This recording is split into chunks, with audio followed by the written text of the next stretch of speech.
마태복음 13장 36절부터 40절까지 읽겠습니다.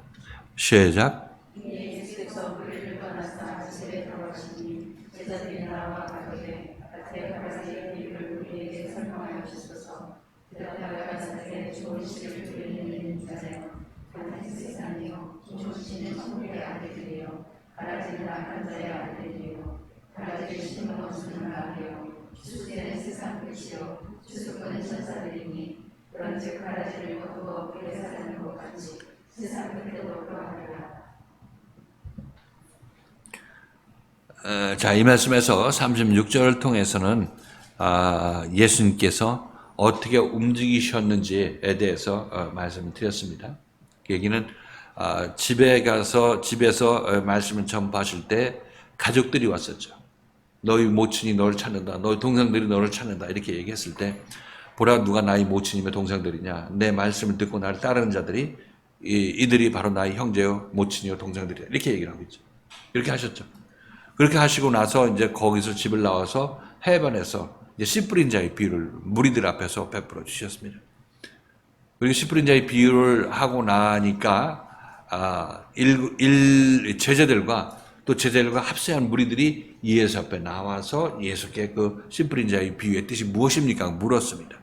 이 얘기는 나와서 물었다는 얘기는 기존에 있던 무리들은 남아있고 분리가 되어 일어났고 거기서 나온 사람들이 예수께 질문을 했습니다.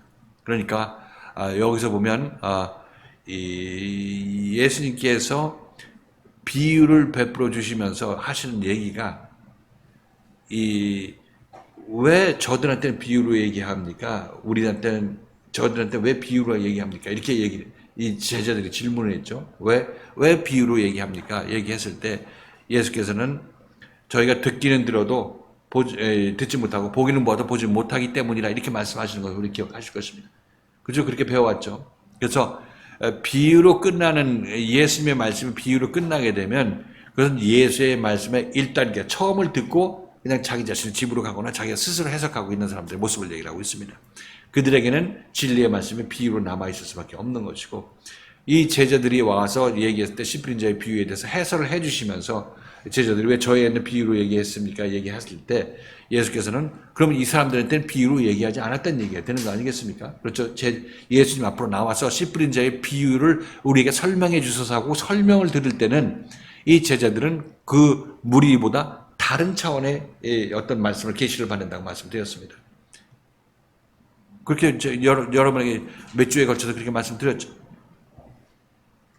그래서 그들한테 씨 뿌린 자의 비유를 얘기해주고 또 거기다가 떼고 또 이제 겨자씨의 비유도 얘기해주시고 또 가루 섬 아래 누룩을 넣은 여자가 가루 섬 아래 누룩을 넣어서 온 덩어리를 부풀게 한 그런 천국의 비유를 얘기해주셨고 또 한 가지 뭐 해주셨나? 겨자씨. 가라지 비유, 가라지? 가라지 비유를 또 들어주셨죠. 그 세 가지 맞아? 네 가지, 세 가지. 씨 뿌린 자의 비유까지 네 가지네, 그죠? 가라지, 그 다음에 겨자씨, 그 다음에 가루 서말 여자, 그죠? 그러니까 나머지 세 가지, 첫 번째는 씨 뿌린 자의 비유를 했고, 그 다음에는 가라지, 겨자씨 하나라고 알곡과 가라지의 비유, 그 다음에 가루 서말. 그러니까 먼저 있던 무리는 씨 뿌린 자의 비유를 듣고 집으로 갔고 분리가 일어났죠. 그 앞으로 나온 무리와 제자들은 그 다음에 예수의 설명을 듣고 다음 또 이 비유도 듣게 되는 것입니다. 그렇죠? 그리고 여기서는 또 그런데 이 36절에서는 예수께서 무리를 떠나서 집에 들어가시니 제자들이 나와 가로되 밭의 가라지의 비유를 우리에게 설명하여 주소서 이렇게 얘기를 하고 있습니다. 자, 이렇게 1차로 이제 해변에 있다 씨 뿌린 자의 비유를 듣고 물러간 무리가 있고 그 앞에 나온 무리는 씨 뿌린 자의 비유에 해석이 들어가고 또 천국에 대한 비유를 들어주셨고 그렇게 듣고 있는 중에서 또 일부가 또 여기서 떠나갔죠. 그렇죠? 예수께서 무리를 떠나서 이렇게 얘기를 했던 얘기는 무리가 예수를 떠났다는 얘기를 하고 있는 것입니다. 왜 무리가 제자를 떠났죠? 아니면 예수가 무리를 떠나갑니까? 무리가 예수를 떠나갑니까? 무리가 예수를 떠나. 그러니까 이 무리가 예수를 떠난다는 얘기는 자기 판단에 난 배울 만큼 배웠다, 알 만큼 안다 이렇게 해서 예수를 더 이상 따라 나서지 않는 것입니다.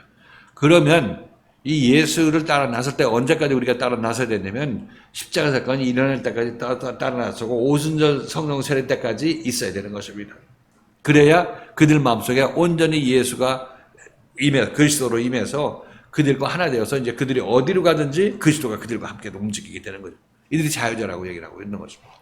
그래서 지금 이 자유자가 되기까지 우리가 해야 될 일은 예수를 만나서 그를 따르고 또 따르고 무리가 떠나가더라도 또 따르고 또 떠나간 무리 중에서 또 남아서 예수한테 나가서 말씀을 듣고 하는 이자들이 예수의 생명을 받을 자라고 얘기를 하고 있습니다. 여기서 계속해서 이 예수의 동선에 관해서 말씀을 드렸는데 집에 있다가 해변에 나왔다가 무리한테 시브린자의 비유를 얘기해주고 거기서 또 이 나온 무리 가까이 나온 무리한테 시브린자의 비유에 해석을 해주고 그다음 가라지와 알곡의 비유를 해주고 겨자씨 그다음 여자가 이 누룩을 넣은 것 가르쳐 말에 누룩을 넣은 것 이 비유를 해주셨습니다. 해주시고 나서 이제 여기서 또 무리가 또 갈라지죠. 좀 무리를 떠나시면 여기서 또 얘기를 하고 있습니다. 두 번째 들었으니까 됐다 이렇게 생각하는 사람들은 거기서 또 만족하고 가게 되는 거죠. 교만해서 그런 것입니다. 아주 세상에서 이 정도 지식 갖고 있으면 살 수 있다 생각해서 예수를 떠나게 되는 거죠. 그래서 이것은 우리가 교회 생활을 하면서 교회에서도 교회가 막 부흥되다가 교회에 어떤 사건이 일어나서 교인들이 반 나가고 반 남게 되는 그런 경우도 있다고 말씀드렸죠.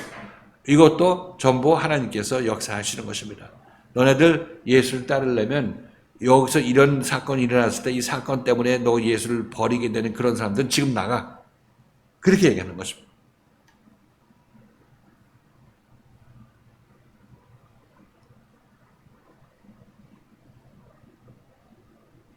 그러니까 우리는 예수를 따를 때 내가 저 예수 틀렸다 맞았다 이렇게 판단하게 되면 이건 애초에 걸른 것입니다.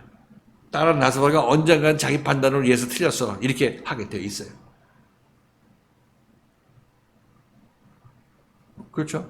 처음에는 열심히 저쪽 나가다가 나중에 자기 인정받지 못하게 되면 심한 욕을 하는 거와 마찬가지로 그렇게 예수 하는 꼬라지를 잘 보고 있다가 여기까지는 따라주겠는데 이건 못 따라주겠다 이렇게 할 때가 오게 되면 이 사람은 자기가 자기 자신을 구원해야 되는 것입니다. 그렇잖아요.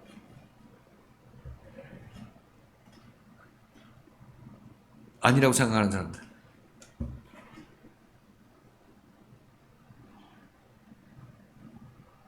맞다고 생각하는 사람이 있어요. 맞다고 생각하면 1번. 틀리다고 생각하면 2번. 근데 이게 사실 쉬운 얘기가 아니죠. 왜냐면 우리가 알고 있는 게 이 세상에 옳다, 그러다, 이 세상 생명밖에 없으니까 이거 여기서 아무리 1번, 2번 이렇게 얘기해도 다 1번 써도 나중에 진짜 그 1번이라고 얘기한 사람이 그게 내가 정신 차려서 한 얘기인지 정신 나가서 한 얘기인지 모르는 것입니다. 근데 한 가지 확실한 것은 나는 진리를 구분할 수 없다는 사실. 단지 내가 구분할 수 있는 것은 나에게 유익이 되면 진리고 해가 되면 비진리라고 그렇게 나는 판단할 수밖에 없다는 사실. 이것만 알고 계시면 되는 거예요. 그렇죠? 그리고 하나님께서 나를 이 말씀을 접하게 해주셨다는 사실. 그렇잖아요. 여러분들 이 말씀 전부 간증할 때 어렵게 여기 오셨잖아요. 여기 와서도 어렵게 지금 붙어 있잖아요. 그죠? 키질하고 그냥 반토막 날 때도 여러분 어떻게 하다 보니까 여기 남아있게 됐잖아요. 그죠? 그게 하나님께서 여러분들을 어떤 계획을 가지시고 남 쓸려나갈 때 안 쓸려나가게 하고 물이 떠날 때 떠나지 않도록 하나님께서 앉혀주셨기 때문에 이렇게 남아있는 것입니다. 어떤 사람은 눈을 가리게 만들어서. 이 여기 낫게 만드셨죠. 그렇게 생각하신다면 여러분들 그 말씀 듣고 이 말씀을 듣고 잘 따라 나서셔야 된다. 꼭 무리가 나갈 때마다 휩쓸려서 그 물결에 휩쓸려서 나가는 그런 일들은 없어야 될 것이라고 말씀드린 것입니다. 여기서 그걸 보여주잖아요. 남은 사람들. 이 사람들이 계속 그리스도의 계시를 받아서 그들이 자라나게 되는 거예요. 생명 안에서. 자, 그래서 이들은 무리가 떠나가고 난 다음에 가라지의 비유를 우리에게 설명하여 주셔서 이렇게 제자들이 얘기를 합니다. 뭐 이들은 어떤 그런 갈급한 마음이 있고 진리에 대한 어떤 소망이 있기 때문에 이런 질문을 하게 되는 것이고 질문한 것에 대한 답을 듣게 되는 것입니다. 먼저 간 백성들은 씨 뿌린 자의 비유 듣고 갔고 씨 뿌린 자의 비유의 해설을 듣고 갔고 그래서 여기서는 이제 가라지의 비유에 대한 해설이 또 나오게 되는 것입니다. 그러니까 계시의 양이 틀리죠. 여기서 보게 되면. 즉 하나님 나라에 대해서 이들이 더 많이 알게 되고 하나님 나라에 대해서 많이 자기 자신 마음속에서 확장이 되어 나가는 것을 이렇게 표현하고 있는 것입니다. 자, 그래서 이 가라지의 비유에 대해서 얘기하십니다. 마태복음 13장 24절부터 30절까지 시작.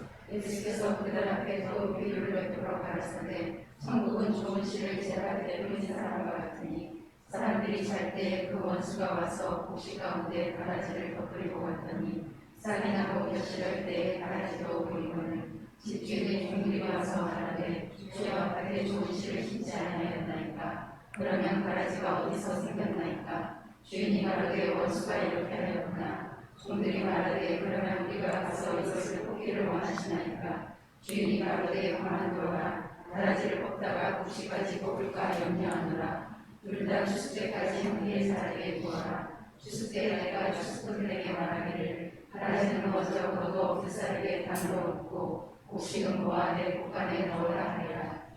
아멘. 자, 이 비유를 말씀하시고 이 비유의 해설, 이 설명을 모르기 때문에 제자들은 예수 앞에 와서 이것에 대한 설명, 해설을 좀 해주시옵소서 이렇게 얘기를 하고 있습니다. 예수께서 하시는 말씀이죠. 대답하여 가라사대 좋은 씨를 뿌리는 자는 인자요. 왜냐하면 천국은 좋은 씨를 제 밭에 뿌린 자와 같으니, 뿌린 사람과 같으니 이 말씀에서 예수님께서 하시는 말씀이 좋은 씨를 뿌리는 자는 인자라고 얘기를 하고 있습니다. 인자가 좋은 씨를 제 밭에 뿌렸다 이렇게 얘기를 하고 있죠. 제 밭에 뿌렸다. 그때 좋은 씨를 뿌리는 자는 인자라 얘기를 하고 있습니다. 인자는 제가 여러분에게 말씀드릴 때 하나님의 아들로 이 땅에 오신 이 예수 그리스도가 그 십자가 못 박혀 돌아가심으로 말미암아 이 제자들에게 예수의 생명을 낳게 했죠. 그렇죠? 그러니까 이 제자들 안에 있는 그리스도가 사람의 아들이죠. 하나님의 아들과 사람의 아들에 대해서 같은 의미인데 이 하나님의 아들은 구원하러 오신 하나님 아들, 구원하러 오신 예수 그리스도, 그렇죠? 구원을 이루신 예수 그리스도가 사람의 아들이라고. 왜? 사람에게 잉태되어서 그 생명이 사람으로부터 나아지도록 하셨기 때문에. 그러니까 이들이 나를 낳았다고 해서 이들이 제자들을 보고 이들이 나를 낳은 자들이라고 얘기하고 있죠. 예수를 낳은 자라고 얘기를 하고 있어요. 그들이 나의 모친이라고 얘기하려고 하고 있는 것을 우리가 알 수가 있습니다. 그러니까 이들이 예수님께서 지금 나를 인자라고 칭할 때는 구원을 이룬 예수 그리스도시다. 그렇죠? 예를 들어 예수 그리스도가 생명의 말씀이 우리 김지사님 잉태돼서 지금 자라고 있죠. 자라고 있어서 해산하게 되면 다 자랐다. 이제 장성한 자가 되었다. 이렇게 얘기를 하고 있는 것입니다. 이렇게 되면 이제 예수 그리스도가 김집사 안에서 낳은 거죠. 그리스도가 낳아진 것입니다. 없는 생명을 낳았잖아요. 처음에 없던 생명. 그리스도를 낳은 사람이 되고 마리아가 되는 거잖아요. 그죠? 마리아가 되고 그 낳은 생명은 곧 그 낳은 생명이 바로 자기 자신이란다. 그리스도의 생명을 낳은 자가 되는 것이고 자기 자신의 기존 자기 잘하는 자기라는 존재하고 그리스도하고 연합하여서 한 몸을 이루게 되는 것입니다. 이렇게 낳게 되면 이때를 놓고 예수께서는 인자라고 얘기를 하고 있는 거죠. 사람의 아들. 그게 인자라고 얘기해요. 그러니까 내가 인자다 그러면은 어떤 것에 관점을 두고 얘기하냐면 사람을 구원해내서 그도 예수의 생명을 가지게 한 사람, 가지게 한 구원자, 이 의미에서 인자라고 이해하시면 되겠어요. 그 개념은, 이 인자의 개념은 하나님의 아들의 개념은 아직 구원을 제대로 하기 이전이니까, 구원을 시작하신 분이니까, 그런데 사람의 아들이라 이렇게 얘기하고 있는 것은 하나님의 아들이 구원의 역사를 이루어서 사람에게서 구원을 완성시켜서 그를 새롭게 태어나게 만들었기 때문에 이때 내가 그 안에서 사람의 아들로 나아졌기 때문에 사람의 아들이라고 얘기를 하고 있는 것입니다. 둘 다 하나님의 생명을 가진 자를 얘기를 하고 있죠. 그래서 인자라고 얘기했을 때는 그 개념이 좀 확장된다고 말씀드렸어요. 하나님의 아들인 예수 그리스도를 포함해서 그 예수 그리스도에 의해서 거듭난 사람들, 사도들, 이들까지 포함해서 얘기할 때 인자라 이렇게 보편적으로 얘기할 수 있다. 이렇게 말씀드렸던 것이죠. 그렇죠? 그러니까 하나님의 아들은 1세대, 사람의 아들은 2세대.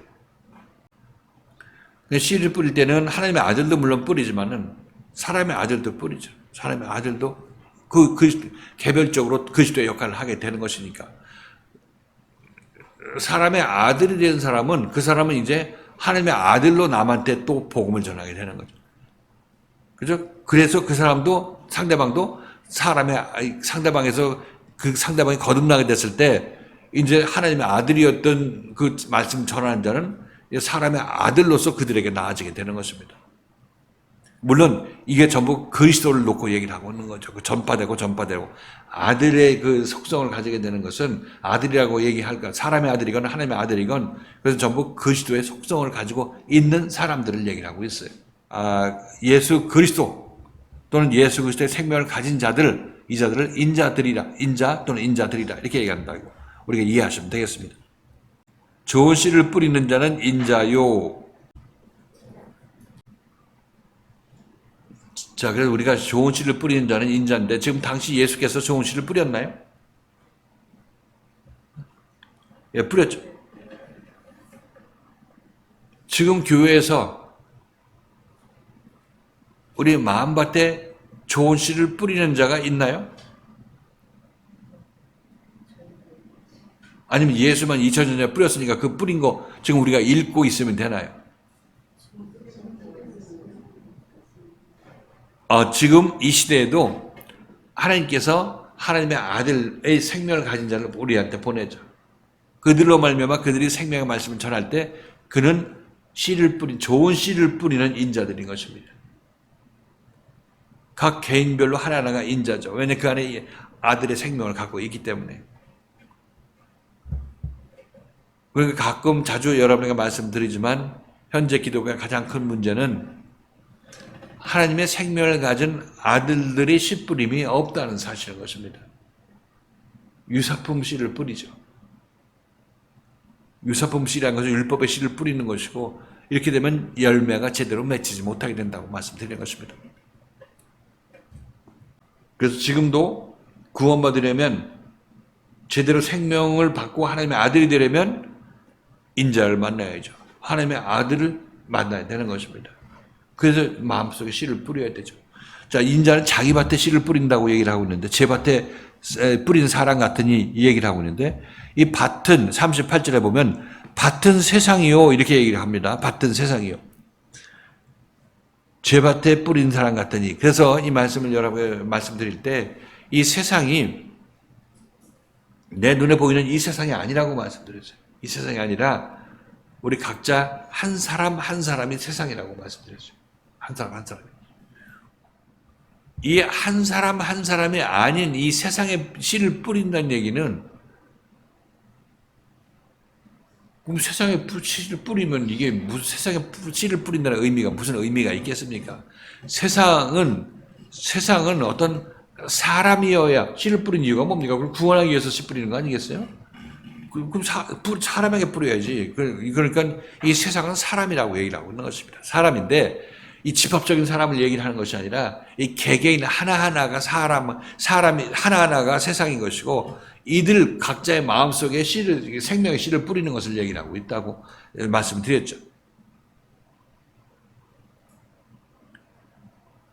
밭은 세상이요. 그러니까 우리가 먼저 이 말씀을 나눌 때 좋은 씨를 제 밭에 뿌린 사람과 같으니 씨 뿌린 자의 비유에서 그 밭이라는 것은 우리 마음밭을 얘기한다고 애초에 말씀을 드렸습니다. 그래서 마음밭을 여기서 예수께서는 제 밭이다, 자기 밭이다. 어떤 사람이 제 밭에 좋은 씨를 뿌린 자와 같다 이렇게 얘기함으로 말미암아 자기 밭이라고 얘기를 하고 있는 것을 알 수 있는데 그러나 여기서 여기서 밭은 세상이요 했을 때 이 밭이 비유하는 바는 우리 각자의 마음을 얘기를 하고 있습니다. 우리 마음이 누구 것이에요?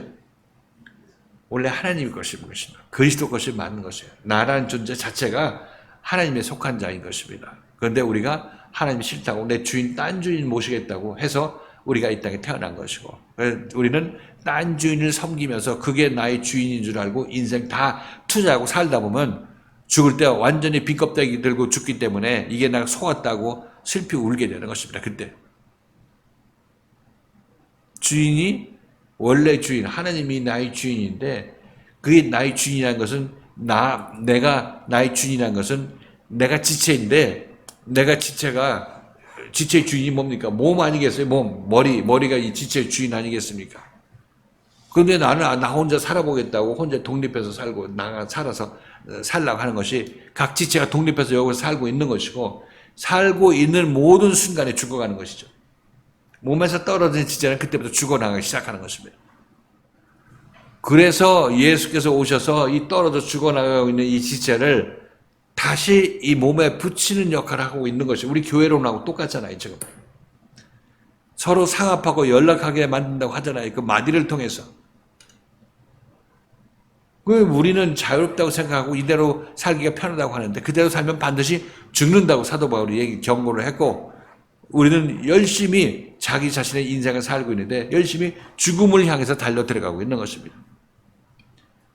돼지떼가 빗달길을 내리달아서 바닷물에 빠져 죽기 위해서 막 달려드는 것처럼 그 일이 지금 우리가 하고 있는 일이라는 사실인 것이죠. 우리 인생이 지금 그렇게 사라지고 있는 것입니다. 방향을 바꿔야 되죠. 지금 말씀을 듣고. 이 그리스도의 말씀을 듣고 서로 상합하고 연락하여서 저쪽으로 비껴나가는 그것을 이쪽 제대로 하나님께 향할 수 있도록 방향을 바꿔야 되는 것입니다. 몸에 붙을 수 있도록 내가 못 붙지만 그러나 내가 말씀에 순종함으로 길을 제시받고 그 붙을 수가 있다는 것을 이 교회 생활을 통해서 여러분이 알고 그 길로 여러분이 달려가게 되는 것입니다. 우리는 이렇게 가야 되는 것이죠. 아무튼 이 세상에 씨 뿌리는 씨 뿌린 자가 이 세상에 씨를 뿌린다고 얘기를 하고 있는데 우리 마음밭에 씨를 뿌린다고 하는데 씨 뿌린 자가 우리가 지금 이 시대도 있다고 이렇게 말씀을 드렸던 것이고 지금 이 씨 뿌린 자가 우리의 말씀에 마음판에 이 생명의 말씀을 뿌리게 되면 잉태가 되고 자라나게 되는데 이것은 결국은 우리가 하나님으로부터 분리되었던 우리가 지체로서 분리되었던 우리가 다시 그 시대 말씀에서 지체로 다시 붙는 것, 제자리를 찾아오는 것 이것을 지금 목적으로 하고 있다. 이렇게 여러분께 정리하시면 되겠습니다. 그 밭은 세상이요. 세상은 이 지구촌이 아니라 이 세상은 우리 각자 내 마음속을 얘기를 하고 있어요. 내 마음이 세상에 속한 마음이죠. 그죠? 하나님 나라에 속한 자가 아니라 세상에 속한 자의 마음을 갖고 있습니다. 그래서 세상이라고 얘기를 하고 있는 것입니다. 그래서 우리 요한복음 3장 16절 17절 찾아봤던 것 같은데 다시 한번 찾아볼까요? 세상이라는 말씀이 되어 있어요. 읽겠습니다. 16, 17절 시작. 하나님이 세상을 이처럼 사랑하사 독생자를 주셨으니 이는 저를 믿는 자마다 멸망치 않고 영생을 얻게 하려 하십니다. 하나님이 그 아들을 세상에 보내신 것은 세상을 심판하려 하심이 아니요 저로 말미암아 세상의 구원을 받게 하려 하십니다. 하나님이 세상을 이처럼 사랑하사 이 이 세상 집합적으로 모든 세상을 얘기를 하는 것이 아니라 그 세상의 속성을 갖고 있는 인간 하나하나를 얘기를 하고 있습니다. 한 사람 한 사람. 그렇죠. 예를 들어서 하나님이 세상을 사랑해서 독생자를 주셨으니 했을 때 독생자를 받은 사람이 그때 몇 명 되겠어요? 당시 2000년 전에 이 땅에 예수께서 오셨을 때는 그 당대 그 사람만 예수를 받든지 안 받든지 봤을 거 아니겠어요? 그러니까 이게 세상이라고 이 보편적인 세상 사람 다 얘기한다고 할 것 같으면 이게 말이 맞지가 않죠. 이게 진리의 말씀이 아니죠. 왜냐하면 한시적으로 그 시대에 그 때에만 맞고 그 장소에만 맞는 말씀이기 때문에 이게 진리의 말씀이 아니라는 것입니다. 진리의 말씀은 오고 가는 모든 인사에게 보편적으로 맞는 얘기, 합당한 얘기, 그에 해당되는 말씀이 진리의 말씀인 거죠.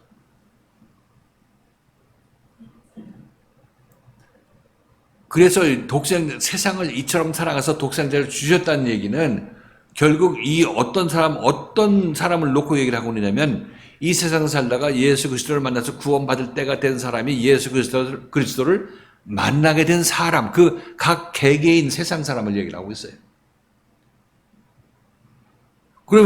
그러면 아직까지 예수가 왔는데 독생자를 아직 만나지 못한 사람이 있을 거 아니겠어요? 그렇죠? 그런 사람들은 이 진리의 말씀이 언제 해당되느냐? 그도 이 세상에 살다가 힘들고 어려워서 하나님께 온전히 간절히 간구했을 때 하나님께서 그에게 독생자를 주시죠. 그러면 이 사람도 하나님이 세상을 세상 사람을 이처럼 사랑하사 독생자를 주셨다고 얘기를 하고 있는 것입니다. 그러니까 이 말씀이 각 개인에게 그때에 딱딱 맞아 들어가는 거죠. 모든 사람의 예외 없이 맞아 들어가는 것을 알 수가 있습니다. 이게 진리의 말씀인 거죠. 그러니까 우리가 휴거나 심판이나 이것은 어느 순간에 딱 일순간에 어느 시점에서 딱 일어나는 것이 아니라 개개인별로 심판이 일어나는 것이죠. 심판이. 세상의 성향을 갖고 있는 하나님이 떠난 세상 성향을 갖고 있는 우리 각 개개인을 얘기를 하고 있는 거죠. 그러니까 세상은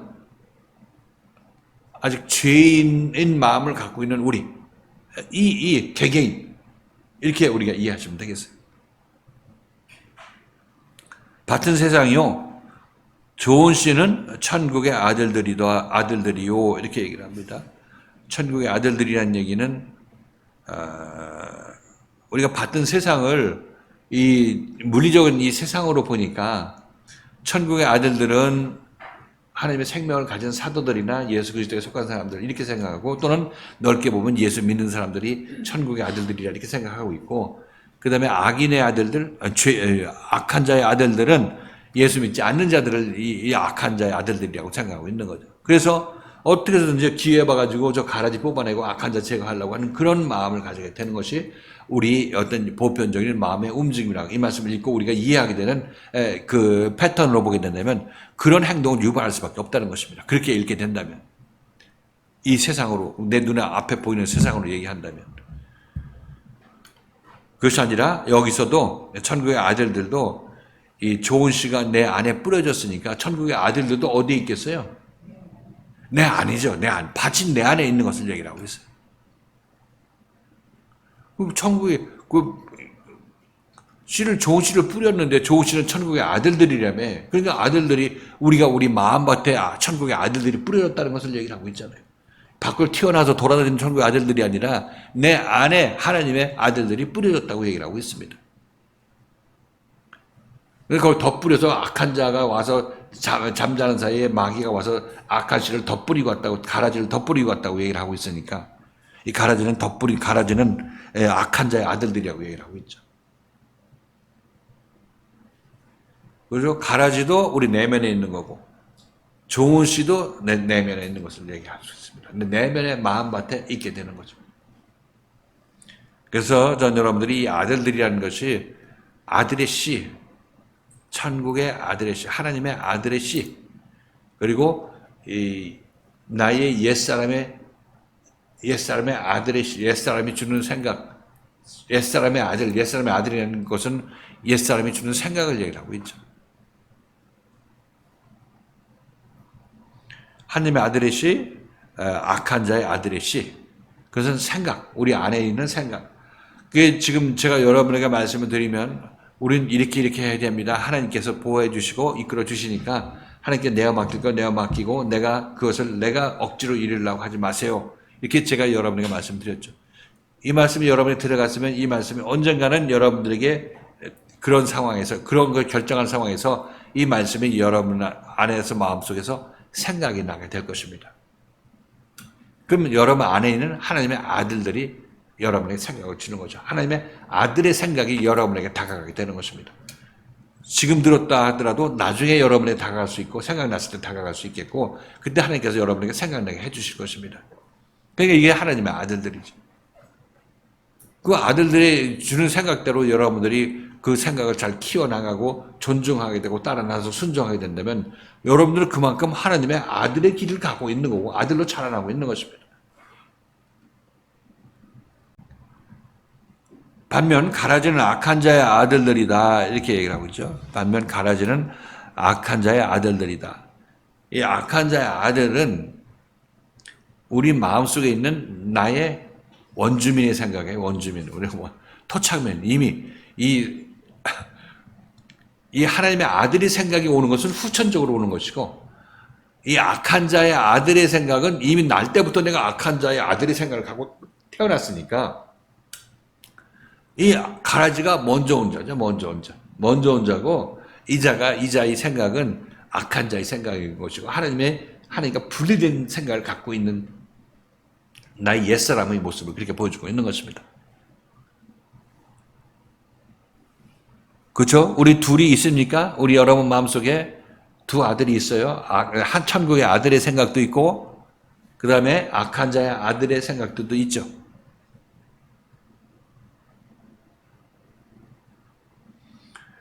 그래서 이 말씀을 전파한 생명의 말씀을 씨를 뿌린 자는 계속해서 천국의 아들들의 생각을 여러분에게 주죠.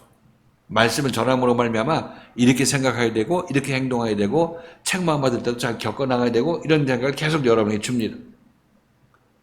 여기서 하나님의 아들이 계속 공급되는 거죠. 하나님의 아들의 생명이 공급되는 것입니다. 근데 이걸 받는 여러분들은 내 안에서 사람에 따라 틀리지만 악한 자의 아들의 생각이 이미 진을 치고 있단 말이죠. 거기 하나님의 아들의 생각이 떨어지는 거예요. 그렇잖아요. 그러니까 바탕이.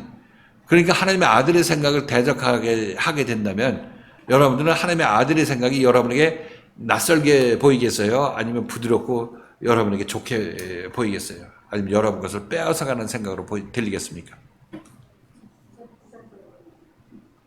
내가 이 목말라서 이걸 마셔야 되는데 금식하라고 하는데 어떻게 이거 하나님께서 금식하라고 하는데 이거 내가 마실라는 이 자유 이 목마름 갈증을 해소하려고 하는 이것을 참으라고 40일 금식하라고 예를 들어서 하나님께서 막는다고 생각해 봅니다. 예수의 경우도 그렇게 하셨잖아요.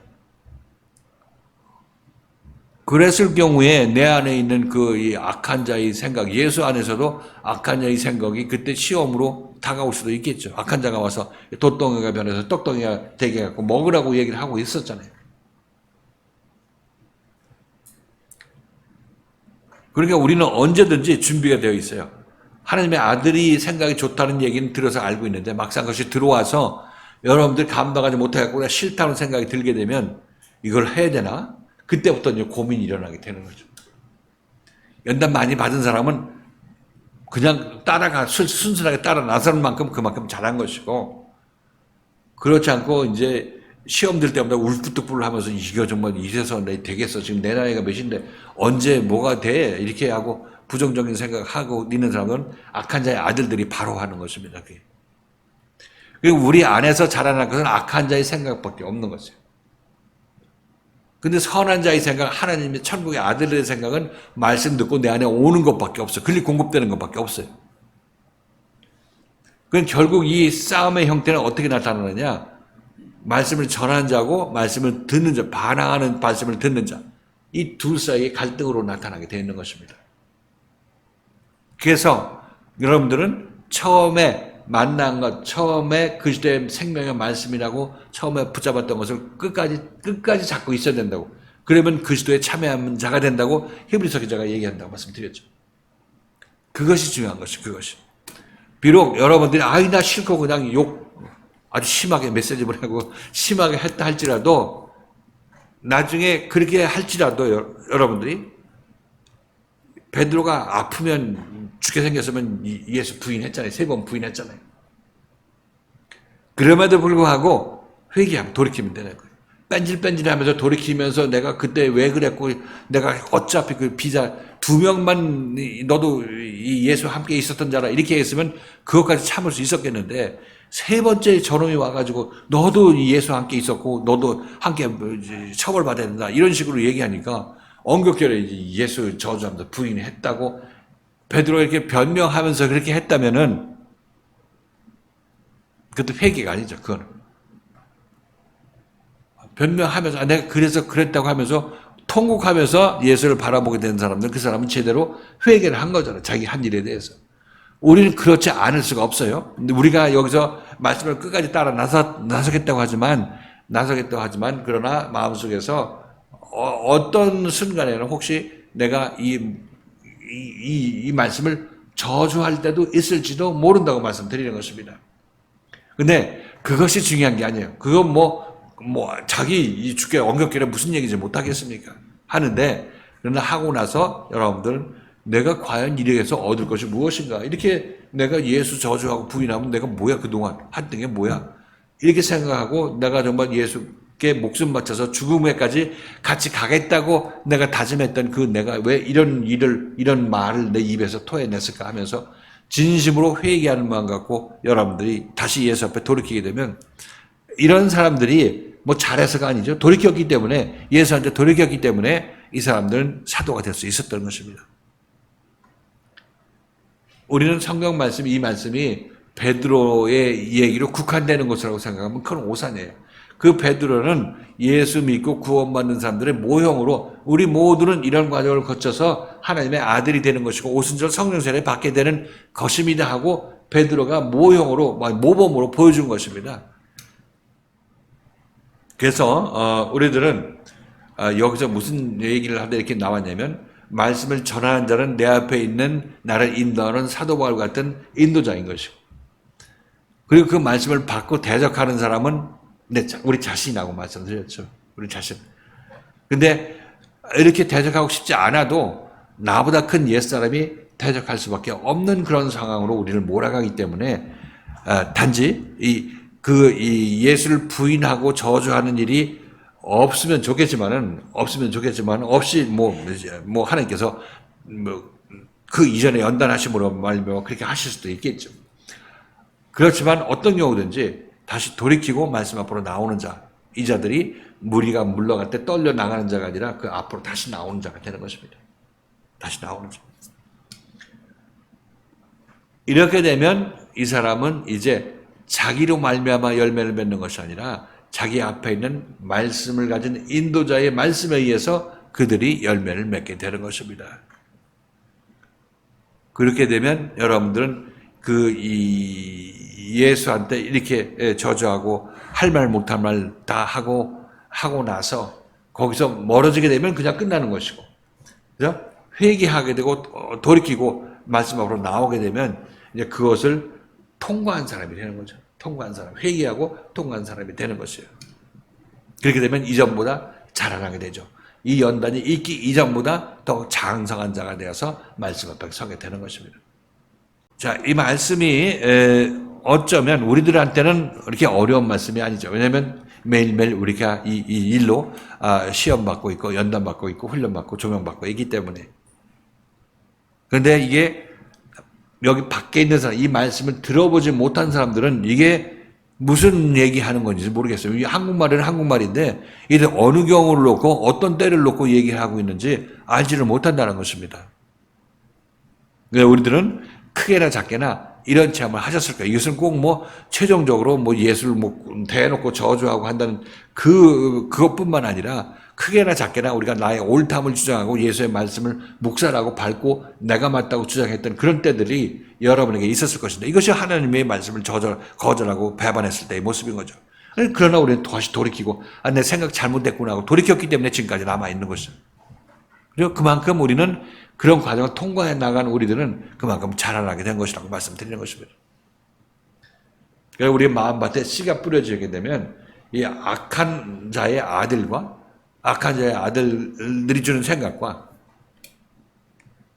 천국의 아들들이 주는 그 새로운 천국의 아들들이 우리가 주는 생각이 서로 충돌이 일어나게 될 텐데, 이때 우리들은 말씀을 잘 듣고 자기를 인도하는 그 인도자의 말씀을 잘 듣고 따라 나섬으로 말미암아 내 안에 있는 악한 자들의 생각들을 밖으로 밀어내야 되는 것입니다. 밀어내게 됐을 때 우리들은 점차 내 안에서 하나님의 아들들의 생각으로 차게 되는데, 이것이 바로 그리스도의 생명, 천국의 아들들의 생명이 자라나게 되는데, 이게 예수의 생명이 내 안에서 자라나게 되는 것입니다. 그래서 얘기했을 때 우리가 예수 믿는다는 것은 내 안에서 이 예수의 생명이 자라나는 것이 예수 믿는 것이지, 내가 교회 열심히 관록적으로 몇 년 예수 믿었어요? 15년 믿었어요? 20년 믿었어요? 나는 50년 믿었는데 이건 아무런 상관이 없죠. 왜냐면 내 안에서 예수의 생명이 자라는데, 그게 몇 시간, 몇 년 걸려서 했다는 그런 간증이라면 유익할지 몰라도, 그냥 교회 다닌 경력으로, 교회 다닌 시간만 따져가지고, 그렇게 자기 자신, 이렇게 예수 믿었으니까 내가 좀 못된 관록이 있고, 믿음이 좋다, 이렇게 할 근거가 못 된다는 것입니다. 내면은 하나도 변하지 않았기 때문에 그것은 합당하지 않다, 이렇게 말씀드리는 거죠. 우리가 이제 내 안에 천국의 아들들이 생명의 말씀을 듣는 데 인해서 그 생명의 말씀을 듣고 자라는 것도 사실 어떤 한 가지만이 아니잖아요. 네. 내가 고쳐서 정말 이 생명이 일생명을 버리고 자라야 될 것도 많고, 또 악한 자의 아들들이라는 것도 우리 옛사람의 계계도 또 한 가지가 아니잖아요. 그리고 뭐 수만 가지 악한 자의 옛사람이 악한 자의 계계도 엄청 많기 때문에, 그래서 아들들, 천국의 아들들, 악한 자의 아들들의 복수를 낳았다고 그렇게 하게 되는 거예요. 생각이라고 얘기를 했으니까 이제 그 여러 가지 생각이, 다양한 생각들을 얘기를 하고 있죠. 네. 아들들이라고 구태여 표현하셨으니까. 그러니까 집합적으로 보면 천국의 아들이겠지만은, 그러나 이제 천국의 아들의 각 지체들이, 우리 몸이면 지체들이 있던 것과 마찬가지로 거기에 많은 생각들, 자기의 어떤 옳다함의 어떤 이유들, 이런 것들이 아들들, 악한 자의 아들들, 악한 자에 의해서 생산된 생각들, 이렇게 생각하십니다. 예.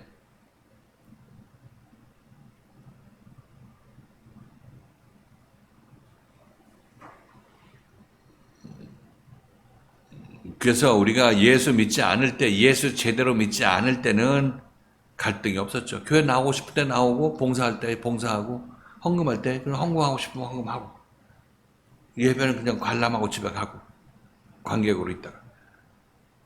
그럼 됐잖아요. 뭘 더 바래. 이게, 그렇게 신앙생활을 했던 거 아니겠습니까?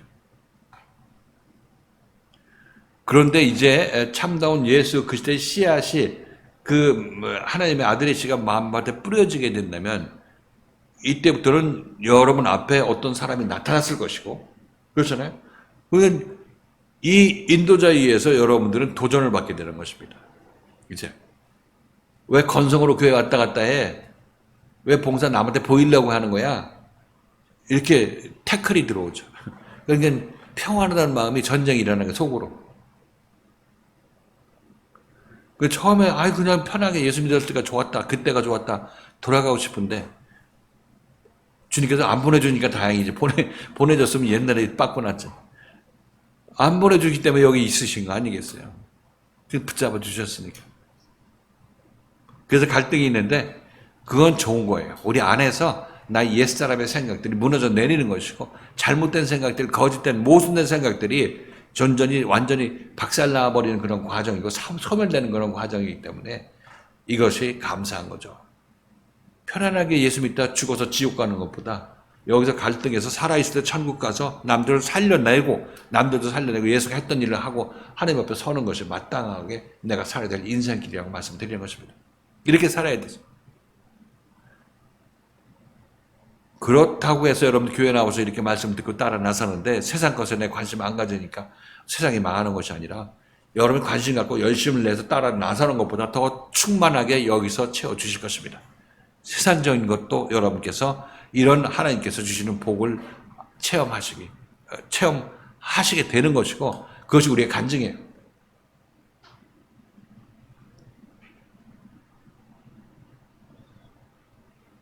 자, 알곡과 가라지 비유는 이제 우리가 여기까지 지난 시간에 살펴봤고 이 다음 시간에 이어서 보도록 합니다.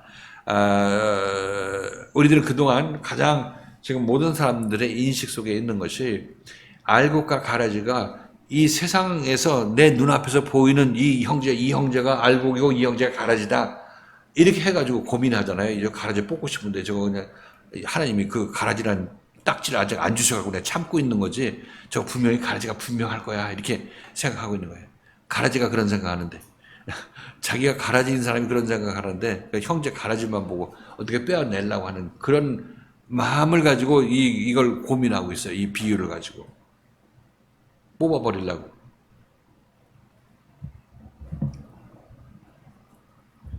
근데 그럴 의미가 아니라 우리 내면에서 우리 안을 고치는 것이다. 그래서 제가 여러분에게 말씀드렸죠. 어제 말씀드리면서 성경 말씀은 우리 내면의 얘기다. 내면에서 일어난 일인 것이고 내면을 고쳐야 될 것에 관해서 얘기를 하고 있다. 그리고 이 성경이 말하는 것은 내가 죽은 다음에 이어지는 저쪽 세상. 이게 뭐라고 그래? 천국이라고 해. 이 세상이 아닌 저 세상. 이 저 세상을 얘기하는 것으로 성경은 저 세상의 일을 얘기하는 것으로 이해하면 큰 오산이라.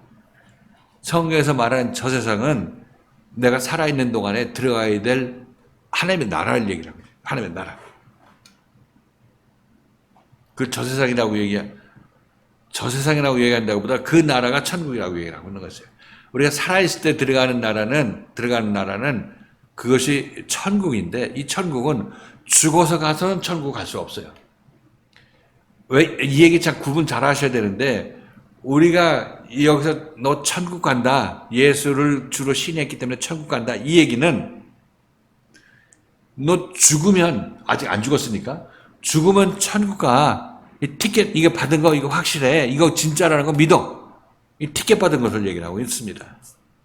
티켓 받고 천국 이제 티켓 받았다고 신앙생활 하다가 죽으면 이제 천국 간다. 가면 티켓은 전부 부도 나겠어요, 안 나가겠어요? 이거 안 되는 거예요. 천국은 티켓 받아서 가는 것이 아니라 천국은 지금 들어가야 돼요. 티켓 발행이 없어요. 티켓 발행이라고 할 것 때문에 예수를 만났으면 티켓 발행했다고 얘기할 수 있겠죠. 근데 이거 결판은 죽기 전에 놔야 돼. 들어가는 것은. 그 가짜 티켓은 죽은 다음에 천국 가. 이건 전부 사기꾼들이 하는 얘기예요. 살아있는 동안에 가야 돼. 살아있는 동안. 그러니까 이 성경 말씀은 내가 살아있는 동안에 천국에 들어가야 되는 이 천국을 얘기를 하고 있는 거고 그리고 성경은 모든 내용들이 예수가 우리에게 이루어진 일도 우리 내면에서 이런 일이고 일어난 일들을 얘기하고 있는 것이다. 이렇게 여러분 정리하셔야 된다고 말씀드렸죠. 두 가지. 그죠? 하나는 성경 말씀은 나의 내면에 관한 얘기이고 내면에서 생명이 자라야 될 것을 얘기하는 것이고 또 하나는 이 성경 말씀은 내가 죽은 다음에 일어난 일에 관해서 쓴 것은 아니다. 이렇게 여러분에게 말씀드린 것입니다. 요한계시록 해석하는 사람들은 그냥 뭐 전천년, 후천년, 삼천년 뭐 이렇게 뭐 있어가지고 거기서 뭐 예수 재림하고 뭐 휴거 일어나고 휴거 전에 환란 있네 없네 갖고 그냥 하루 종일 싸워도 결론이 안 나. 그럼 뭐 어떻게 가보지도 하고 알지도 못하는 사람이 토론해봤자 무슨 소득이 있겠습니까? 그것들은 전부 죽은 다음에 어떻게 천년왕국이 있냐 없냐 이런 얘기를 하고 서로 싸우고 있는 것인데 전부 무익한 것이고 그 모든 것들은 전부 내가 살아있는 동안에 예수를 만나서 나 옛사람이 무너지고 새로운 세상에 올 때 일어난 일들에 관해서 한 얘기라고 말씀드리는 것입니다. 거기서 벗어날 수가 없어요. 이번에 요한복음 3장 16절 말씀을 비유로 말씀해 주셨잖아요. 네. 그 말씀을 듣고 늘 우리가 암기도 하고 했던 말씀인데 네. 그 말씀을 또 이렇게 들으면서 정말 놀라운 게 정말 예전에는 그냥 하나님께서 정말 이 세상을 사랑해서 2000년 전에 예수 그리스도를 보내주셨다. 그래서 그분을 위해서 우리가 구원을 받았다. 그냥 그렇게 생각했던 것이 정말 하나님 내 안에 하나님이 없는 거잖아요. 이 땅에 태어났을 때 하나님 없이 그냥 세상 것밖에 없는 나를, 그러니까 그런 이 세상의 나를 사랑해서 독생자 예수 그리스도를 나에게 만나게 하시고 주셨고, 그리고 내가 이거를 믿음으로 말미암아 정말 멸망치 않고 영생을 얻게 하려는 이 말씀이요. 어저께 비유로 말씀하신 그 말씀을 들으면서 정말 또 이게 머리로는 아는 말씀인데도 또 이제 굉장히 놀랍고 정말 그렇구나. 이 말씀, 성경 말씀이 정말 이렇게 해서 우리의 구원의 과정을 가는 거라는 늘 말씀을 듣는데도 또 하나 또 이렇게 집 앞에서 또 이렇게 너무 새로워서 그렇게 많이 그렇게 들려주고. 그렇죠. 지금 어떻게 했을까 하는 생각이 들면서 하나님의 세상을 이처럼 사랑하사 그 뭐 있었죠. 참. 그러니까 이게 전부 관념 속으로 읽고 좋은 얘기구나. 날 구하러 독생자를 보내주셨구나. 하나님 사랑하셔서 감사한다. 이렇게 생각 속으로 믿고 생각 속으로 다 해버렸으니까 이거 언제 우리 내 마음판에 말씀이 떨어져서 언제 이 악한 자의 아들들을 물리치고 이 천국의 아들이 자라서 해산이 되겠냔 말이죠. 그러니까 뭐 전혀 딴 방향에서 예수 믿고 있었다는 것을 우리가 알 수가 있는 거죠.